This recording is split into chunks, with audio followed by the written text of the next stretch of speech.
When people hear the name North Korea today, similar images often come to mind. An oppressive regime, the long-standing Kim dynasty, nuclear missile tests over the Pacific, and a people isolated from the rest of the world. But how did North Korea become what it is today? To understand that, we must first explore the life of one man, the man who shaped the nation's fate. Our story begins in 1910, a time when the Korean peninsula was annexed by the powerful Japanese Empire. The Korean people fell under heavy oppression. Just 2 years later, on April 15, 1912, in the village of Mangyongdae near Pyongyang, a child was born, Kim Il-sung. No one knew it yet, but this child would grow up to forever change Korea's destiny. Kim's family was part of a Christian nationalist group resisting Japanese occupation, which brought constant persecution. The year he was born, more than 52,000 Koreans were exiled. By 1920, the family could no longer bear the pressure and fled to Manchuria in China. There, young Kim found a freer environment and an early interest in nationalist and communist ideas. In 1929, at just 17 years old, he joined the South Manchurian Communist Youth Association. However, within months, the organization was disbanded and Kim was arrested. He spent 1929 to 1930 in prison, a short but transformative period. When he was released, Kim Il-sung was no longer the same young man. He was now a hardened, determined revolutionary. Soon after, he joined anti-Japanese guerrilla movements in Manchuria, and in 1931 became a member of the Chinese Communist Party. By 1935, Kim had already made a name for himself among the resistance. In 1937, at only 24 years old, he led a 200-man unit across the border into Korea to attack a Japanese police station in what became known as the Pokombo Raid. The raid set fire to Japanese administrative buildings, a symbolic but powerful victory for the resistance. However, it also drew the full attention of the Japanese army. By 1940, Kim's forces were being hunted. Facing harsh winters and starvation, his unit was reduced to a handful of men. Eventually, Kim and his followers crossed into the Soviet Union, where the next chapter of his life would begin. Kisim 2222222. In the Soviet Union, Kim Il-sung found refuge and opportunity. The Red Army saw potential in this young Korean commander who had fought against Japan. He was trained, equipped, and molded into a loyal communist leader. By 1945, World War II was nearing its end. Japan surrendered after the atomic bombings of Hiroshima and Nagasaki. For the first time in decades, the Korean peninsula was free, but that freedom came at a price. The peninsula was divided along the 38th parallel. The Soviets occupied the north, and the Americans controlled the south. In Pyongyang, the Soviets needed a local leader, someone they could trust, yet someone who could inspire the Korean people. Their choice was clear. Kim Il-sung under Soviet guidance. Kim rose quickly. He reorganized local communist groups, established a provisional government, and began shaping his image as a national hero. In September 1948, the Democratic People's Republic of Korea, North Korea, was officially proclaimed. Kim Il-sung became its first premier, but unity was never achieved. In the South, the United States supported Syngman Rhee, who founded the Republic of Korea. Two leaders, two governments, and one peninsula. Both claimed to be the rightful rulers of all Korea. The tension between North and South grew unbearable. In the early hours of June 25, 1950, the North Korean army, trained and armed by the Soviets, crossed the 38th parallel the Korean War had begun. What Kim Il-sung saw as the liberation of the South quickly turned into one of the bloodiest conflicts of the 20th century. Within weeks, his forces captured Seoul, but their victory was short-lived. The United Nations, led by the United States, intervened. In just a few months, the battle lines swept up and down the peninsula. Pyongyang was bombed. Seoul changed hands 4 times, and millions of civilians fled their homes. By 1953, an armistice was signed. but no peace treaty.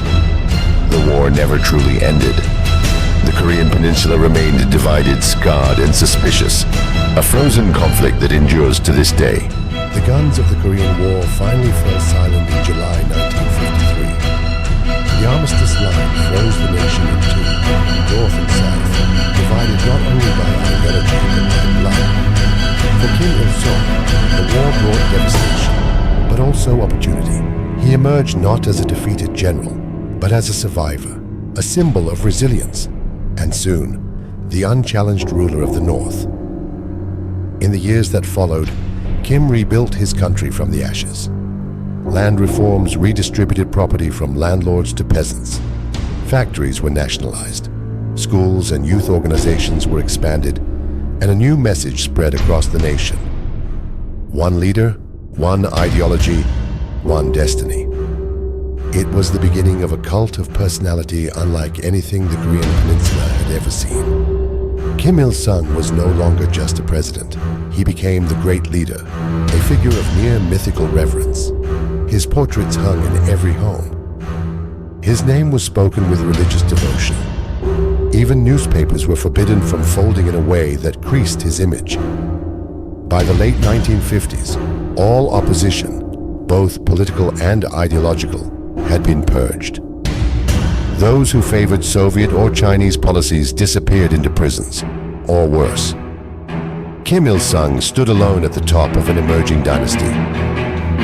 In 1955, he introduced the philosophy that would define North Korea for generations.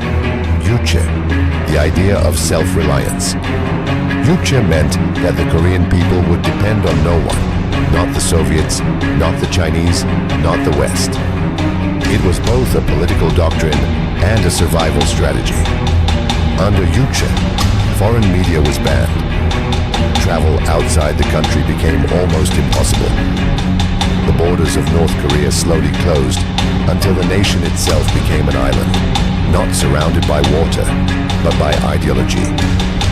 Yet, in the 1960s and early 70s, this model seemed to work. Factories roared, collective farms produced enough food, and North Korea even appeared wealthier than the South. Kim Il-sung's vision seemed to have triumphed. But the world was changing. By the 1980s, South Korea was booming, its economy growing rapidly, its cities modernizing, its people connected to the world. Meanwhile, the North was falling behind. When the Soviet Union collapsed in 1991, Kim Il-sung lost his most powerful ally and his greatest source of aid. The economy faltered, isolation deepened, and the self-reliance that once symbolized pride became a desperate necessity. As the great leader aged, preparations began for a new era. His son, Kim Jong-il, was carefully introduced to the public, first in party meetings, then in official posters, standing beside his father. The message was clear. The revolution would stay in the family. On July 8, 1994, Kim Il-sung suffered a fatal heart attack. He had ruled for nearly half a century, longer than any leader in modern Korean history. After his death, he was declared the eternal president of North Korea. No one would ever hold that title again. His son, Kim Jong-il, assumed power, not as president, but as the spiritual successor to a man who had become a god in the eyes of his people. Kim Il-sung left behind a nation both loyal and trapped, a land forged from revolution, sustained by isolation, and defined by a single, unshakable truth. In North Korea, leaders do not simply rule, they reign forever. When Kim Il-sung died in 1994, North Korea stood at a crossroads. Its founding father was gone, its economy collapsing, and the world around it had changed beyond recognition. But the system he created, the dynasty, the isolation, the ideology, was too deeply rooted to fall. And at its center stood his son, Kim Jong-il, the dear leader. Kim Jong-il had spent decades in the shadows, studying cinema, propaganda, and control. He understood the power of image, how a single photograph, a carefully staged speech, could shape the faith of millions. Under his rule, North Korea became a state built on theater. Parades, songs, and massive synchronized performances portrayed a nation of harmony and power. But behind the spectacle lay a growing tragedy. The mid-1990s brought what the regime called the Arduous March. A devastating famine swept the country. Crops failed, foreign aid was scarce, and the state could no longer feed its people. Hundreds of thousands, some estimates say millions, starved to death. And yet, the propaganda never faltered. As people suffered in silence, Kim Jong-il's portraits still smiled down from every wall, proclaiming prosperity. The outside world saw images of celebration, while inside, the country was collapsing. To preserve his power, Kim turned increasingly toward one tool, the military.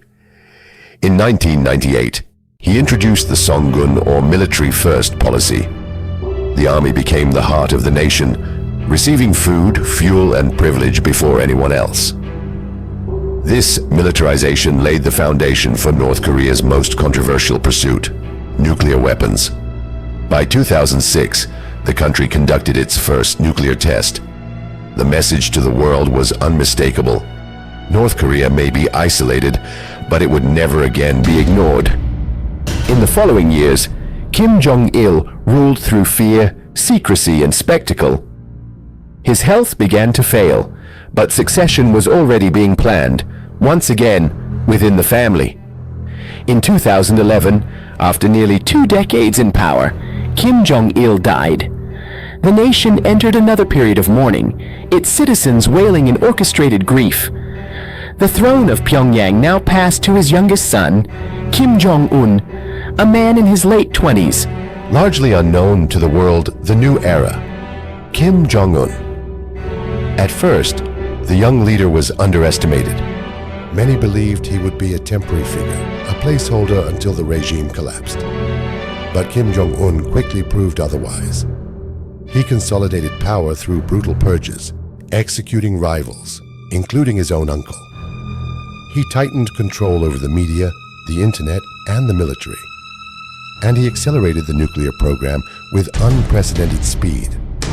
Under Kim Jong-un, North Korea launched intercontinental ballistic missiles capable of reaching the United States. By the late 2000s, the world was forced to reckon with a new reality. A small, impoverished nation had become a global nuclear power. International sanctions deepened its isolation, but Kim found new ways to project strength, from summits with world leaders to lavish military parades in Pyongyang. At home, the propaganda evolved. Kim Jong-un was portrayed not only as a military genius, but as a modern reformer, a man who could bring prosperity without surrendering control. Yet the core of the system remained unchanged, a dynasty built on fear, faith, and absolute loyalty. Today, as of the mid-2020s, North Korea remains one of the world's most secretive nations. Internet access is restricted to a tiny elite. Foreign media is banned. Ordinary citizens live in a parallel reality, one shaped entirely by the state. 3 generations after its founding, the Kim dynasty endures, the world's only surviving hereditary communist regime. It stands as both a relic of the Cold War and a warning for the future. Isolation can preserve power, but at the cost of truth. And in North Korea, power itself has become the family's only inheritance.